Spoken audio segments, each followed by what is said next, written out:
Hey there, quick note before we dive in. What you're watching right now is a lesson from one of my courses that I've decided to release completely for free here on YouTube so you don't have to pay a dime. So instead of asking you to buy my course, if you want to show your appreciation, here's a couple of things that you can do. Like this video, share this video, subscribe to my channel. These small actions tell YouTube to share my content with more people, which is a huge help. Also, feel free to check out my recommended equipment links in the description below. If you do purchase equipment from these links, I do get a small commission at no extra cost to you whatsoever. Or if you want to, you can leave me a super thanks or even just hit play on one of my playlists. I know it sounds silly, but if you just hit play on one of my playlists and let it play in the background, even if you're not paying attention, it tells YouTube, hey, people are watching these videos. I'm going to push it out to more people. So even if you just want to do that, I would love it. I would appreciate it so much. And then lastly, if you're looking for more personalized help, I do offer private coaching that you can find in the description of this video. Either way, I really appreciate you, whether you choose to do one of these things or not. Just by simply watching this video, it means a lot to me. Thank you so much.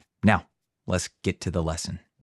All right. I know that was a lot of information to take in, and it may be super confusing to you at this very moment, but don't worry about that. If you really want to understand compression, then definitely go back and watch the videos over and over until that light bulb goes off. But if not, it's this simple. As long as you have healthy levels that are averaging in the yellow of your meter, or roughly between -12 dB and -6 dB, just set your compressor as follows.